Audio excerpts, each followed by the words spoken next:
Hi Buck Virtual Families, Mrs. Hayes here, and just wanted to go over a few more things. Like we said, we were going to put out another video. So the first thing we're going to go over is Google Classroom, and I know some families have already tried to log into this, so I'm going to put the camera here on my screen. Now on your Chromebook, at the very bottom here, it's not going to look like this, but there's like it's a little man, and it looks like this right here. It's a little man. And on Chromebooks, it's at the very bottom in the middle. If you click on that, it's going to bring you to a screen that looks something like this. But for your students, they're only going to see one of these boxes, and it's either going to be third, second, first, or kindergarten. For most of you, if you haven't joined it yet, there's going to be a little button that says accept, a blue button that says like accept. You can hit accept. Or for some of you, something might pop up that says select whether you're a student or a teacher, and you're going to be selecting that it's a student. Once you get in there, it's going to look something like this. And there are 4 things at the top. Stream, classwork, people, and grades. Really the one that you want to be looking at is the classwork one. So if you click on classwork, you are going to see 2 different weeks in there, and you have the week 1, and then we're going to star the week that you are on. So we're on week 2 right now. And the main thing you want to look at is the weekly agenda. So you're going to click on that weekly agenda, and it's going to show you what you should be doing this week. First thing was to check your mailbox to see if you've received your usernames and passwords. And then we want you to try to log into PathBlazer. Now your username and password is on that sheet that we mailed to you, but we also put it in here. The username for students is going to be their student's email address, which is what they are logging into their Chromebook with. The password is Pine River. Notice there are no spaces and no capitals. And then you need to make sure that the school is Pine River. That's very important, and I'm going to show you that in just a second. Down here, you'll see this purple box, and that's where you're going to actually click on, and it's going to bring you to this page. And this is where your student is logging into PathBlazer. Here's where they're going to put their username, which is their email address, their password, which is Pine River, no spaces, no capitals, and then the school. This is where you need to make sure that it says Pine River, and that does have a space. And then you're going to click log in. Once you are successfully logged in, you will see a couple different folders in here. The 2 that we want to make sure that you see are PathBlazer Reading and PathBlazer Math. That's the main thing that we need you to do right now, is make sure you have those 2.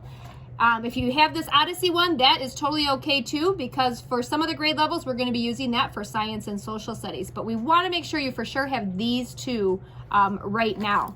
Now, when you click on these, Mr. Crouch and Mrs. Vanderhoof will be assigning lessons, specific lessons. So normally you won't see all of these, but right now it's okay for your child to click on them and maybe do one of the lessons so that they are getting a feel for what it is. So when you click on them, it will bring you here, and then it's going to walk you through step by step how you complete a lesson. So you'll just hit start, and then you'll start to see the lesson come up. Jeannie here. Today you're going to learn about understanding. So that is kind of what we want you to do in PathBlazer. Just make sure you have those 2 folders. And like I said, no lessons have been assigned yet, but you do have access to content. So if your kids want to try out a few lessons, go ahead and let them do that. And then by the end of the week, you should see 1 folder in there that contains the lessons on there. Another thing, for some of you, I know you've asked for maybe to get some tech support because you're having trouble logging into your Chromebook, or maybe you're going to have some issues with logging into PathBlazer. We want to make sure that we are supporting you on that. So on Thursday this week, 2 days from now, from 8 o'clock a.m. to 10 o'clock a.m., right here at the elementary school, you can come into the front doors, and Mr. Crouch, Miss Vanderhoof, and myself will be out there. And you'll just have to take the quick screener and wear your mask. But we'll be able to show you hands-on how you do this. So if you're having any tech difficulties, we are available here on Thursday from 8 a.m. to 10 a.m. Just bring your child's Chromebook in, make sure it's charged, and then we can help you get through this process together. Communication. I really, really need to stress communication. For Buck Virtual Families, that is huge for this. If you have a kindergartner or first grader, you should be communicating just with Dawn Vanderhoof. If you have a second or third grader, you should be communicating just with Bobby Crouch. So email is the best way to get a hold of them, which we've given you their email addresses. If you call the school, you might not be able to get them right away because they are still teaching face-to-face classes. So email really is the best way to get a hold of them, but then they also will be contacting you for that two-way communication. But please make sure you're reaching out to those two people because they are the teachers in charge of this.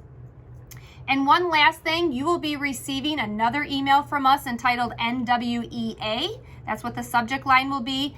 And that is the diagnostic test that your child has to take 3 times a year. And we're going to be either offering that where they can come into the school and take it, or there is got to be a specified time that your child is going to have to take it because one of our staff members has to still proctor the test. So they won't be able to take it at any time they want to. They're either going to need to come to school or take it during designated times that we have remotely at your house. So we're going to put a quick little survey out of what's going to work best for your family so we can set that time up very soon. Again, if you have any questions, please reach out to us, either Dawn Vanderhill for K1 or Bobby Crouch for 2-3. Talk to you guys soon.